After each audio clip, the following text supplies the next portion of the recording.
Okay, so let's talk about how to stop being needy in relationships. And I want to just start by saying if you are needy in relationships, it's because you don't know how to self-regulate, okay?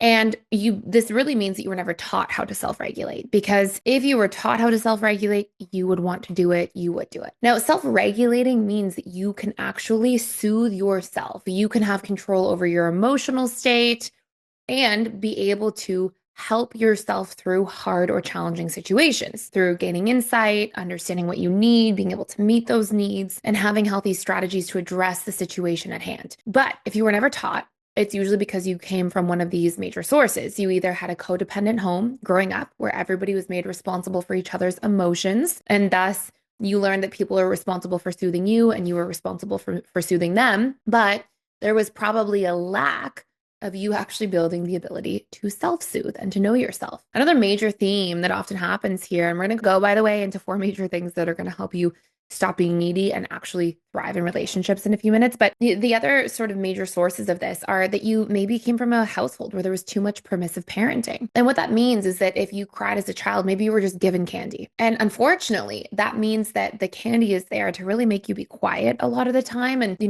God bless every parent who's doing that. They just usually don't even realize the impact of their actions.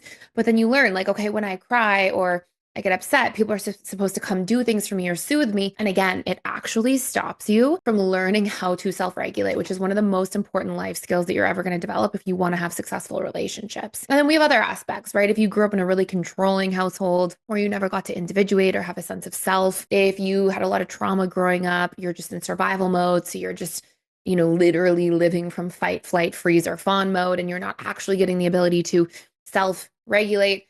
But if you don't fix this, you will push everybody away by accident. And your worst fears of being alone, being abandoned, will become self-fulfilling prophecies. And I don't say that to make you feel badly. I say that because I want to really drive that point home so that you're like, okay, I am motivated to learn how to do this because it will change your life. Okay. So I'm going to take you through a very short video. We're going to talk about four major practices, all of which are really, really easy. And you can pick one or two to dedicate yourself to at a time. But these are really the four easy things that you can do that even if you just nail two of these things, you are going to see yourself have the ability to self-soothe. And that will stop you from being so anxious in relationships or needy and putting too much pressure on things too early or trying to move things too fast or feeling too flustered if somebody's not available in the way that you always need them. And that will allow you to actually be centered, be more securely attached, and actually thrive in relationships. Okay. So here's the first thing. If you are needy, you probably don't know your needs. And what that means is that you're actually lacking a sense of self-identity because your needs are a huge aspect of yourself. So I know for me, for example, and our needs can always change, but I know for me, for example, I had a point in my life where I did not know my needs. And there's a sense of feeling lost that happens with that. There's a sense of like confusion. I don't know who I am. You're kind of just letting the outside world dictate your behaviors and you're just moving through life kind of on autopilot. But when you know your needs, okay, your personality needs, these deep subconscious drivers that are ingrained in all of us, you start to be able to align your life with them, make decisions on behalf of them. So, for example, for me, really big needs that I have are personal growth, emotional connection, spiritual growth. Health has become a big need for me, freedom, right? So, these types of things I'm like, okay, these are the things that drive me, that light me up. When these things are filled, I feel great. When these things are missing from my life or I don't have habits around them or ways to get them met, I feel less fulfilled. I feel like my energy or kind of my light goes out. And so when you know your needs, you get to establish this sense of self. Why that matters is because if you don't have a sense of self or you don't know who you are, nobody likes to spend time alone with a stranger, right? Think about spending all your alone time with a complete stranger in your one bedroom condo or in your house late at night. Like, no, thank you. You don't want to be there with a stranger. So if you're a stranger to yourself because you don't know yourself, you're going to keep being needy for other people outside of yourself and try to really attach too quickly or clamp on too tight or cling too much because you're actually trying to avoid the stranger in your house. Okay. So that's the first big thing. Now, I will say, if you actually want to do a deep dive into needs, I have a whole course you can check out for free on this topic. If you're like, I don't even know what my needs are, that I have needs, it will be life-changing. I'll put a link down below. You can check it out fully for free. You can actually click a spin to win thing and you'll get like a 14-day free membership or 7-day with a free course for life. And like you'll be able to dive in there and pick something. And hopefully that will support you on your journey in a big way. Let's keep it moving. Number two, once you know your needs, you have to actively create healthy habits to meet them. Guess what? When you are being needy or clingy towards other people, what are you actually trying to do? You are trying to get the other person to meet your needs because you don't know how. Okay. That's what neediness and clinginess just are, point blank, period. So when you're trying to like reach and be needy and cling, you're basically like, hey, I don't know how to soothe myself. Meet my needs, meet my needs, meet my needs. And a lot of those needs, right, can be things like you want somebody to validate you to make you feel okay, or you want somebody to give you a sense of certainty to make you feel at peace, or you want somebody to make you feel special or wanted, like a lot of those needs. But those can all be needs that you learn to meet in healthy ways within the relationship to yourself. Not to go too far down this rabbit hole right here, right now. It is actually in the needs course in a lot of detail. But essentially, you'll learn that like often I'm seeking validation because I'm so critical of myself. Or I never give myself, self-validation. I never build myself up. And so you'll be able to actually have healthy habits to do things like if you're seeking validation from others, you can actually be like, okay, how can I validate myself on a daily basis? Maybe I just write down 3 wins or 3 small things I'm proud of at the end of every day. Or maybe I end up writing 3 things that I'm grateful for in my life so that I'm validating my life and how I'm showing up and what's working. It can be these little tiny exercises. If you do them repeatedly, if you have repetition, so you actually habituate them, make them a daily habit, you will be shocked at how much your neediness goes away with other people. Because like I said earlier, your neediness is just an attempt to get somebody to meet your needs because you don't know how and because you're in learned helplessness.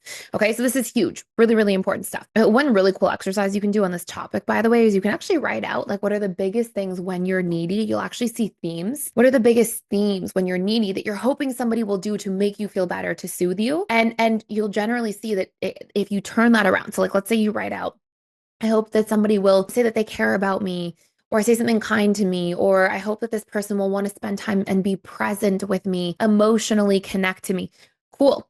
Write out those things, like literally on one column, and then draw a line down your page. And in the column next to it, write how you can do those things for yourself. How can I emotionally connect to myself? Oh, journaling, meditation, personal growth work, self-reflection, right? All these different things.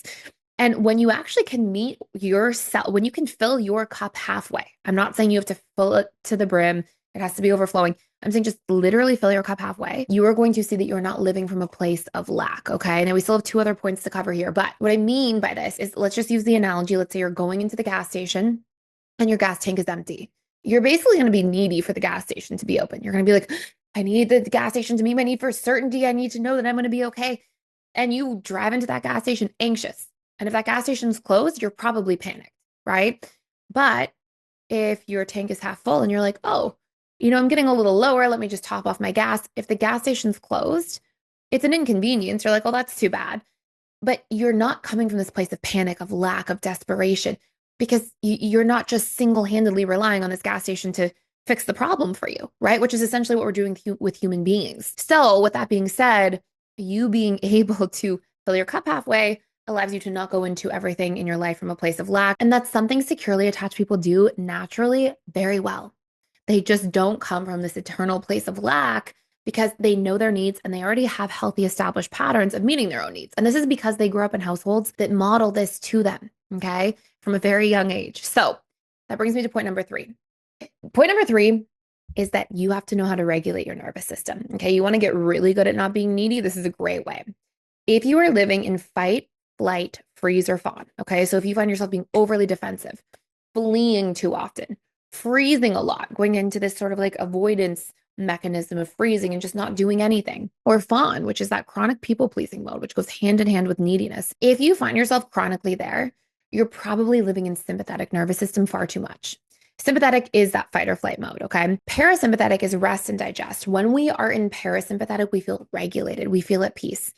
If you think, okay, yeah, I can tell that I'm way too upregulated way too frequently, then a great practice is to literally every day pick something small, like a small meditation that you can do for 10 minutes, or breathing exercises like the box breath or the 4-7-8 breathing technique where you breathe in for 4 counts, hold for 7, release for 8, and you continue that cycle, right? Just pick something you can stick to for 10 minutes at a time. And when you notice yourself too upregulated, like too in distress, spend the time for that 10 minutes to bring yourself back into a state of relaxation, okay? And what that means is do a guided meditation or do, an auditory meditation where you just focus on like one single noise, like the noise of a fan, and you just focus on that sound. And as your thoughts come in, and they try to drift you away and take you on the train of thoughts down into a different topic, you come back and you bring your focus back to center. You listen to that one single noise. You try to stay focused on that for as long as you can, right? You can do these different types of meditations. And what that's going to do is if you really sit and you're present, you'll feel yourself go from this intense state into a state of relaxation. But it has to be a practice. It's not going to be something you necessarily get good at all the time or like immediately the first time you try it. If you practice it, you will actively feel your nervous system relax. And this is something that I've practiced for a long time. And, you can actually feel yourself go from like a little too upregulated into a space where you're like, ah, okay, I'm like here and I'm in this centered mode. Now, it doesn't mean that if you're like giving a speech at work and in front of everybody, that you shouldn't be a little upregulated sometimes. That's okay, right? Or at a job interview or whatever. But it means if you're spending so much of your time, like you're home from work at the end of your day and you're just feeling like that, you're probably too upregulated. And it's going to be really valuable to come back to center, to practice knowing how to downregulate yourself.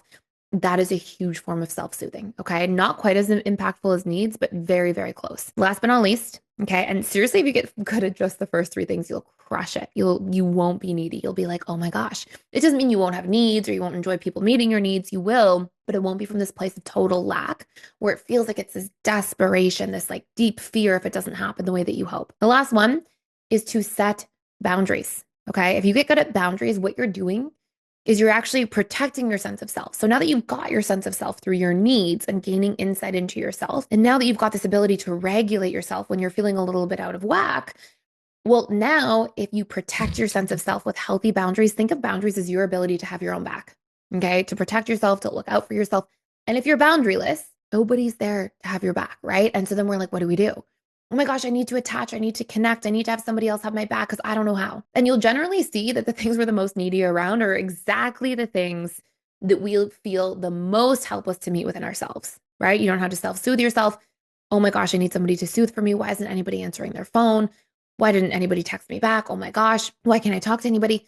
Well, it's okay. Sit with yourself, be able to sit with yourself for a little bit. What do I need to feel better in this situation? What's my strategy, right? If you know your needs and how to show up for them, and then regulate your nervous system, you are good. You're going to be able to handle things that life throws at you. And your boundaries are you actually honoring yourself, your truth. It makes sure that you aren't going to say yes to something when it's a no, that you're not going to live authentically, that you're not going to betray yourself. And these will all be really powerful forms of self-soothing. So as I mentioned earlier, you want to check out that needs course fully for free. You can actually click the spin to win thing down below, try it out. It'll be fun. See what kind of different options you get. And that is it for today. So thank you for watching and stopping by. If you enjoyed today's video, like, share, and subscribe so you don't miss out on any of our free offers that we offer at different times and any of our daily videos. Thanks for watching.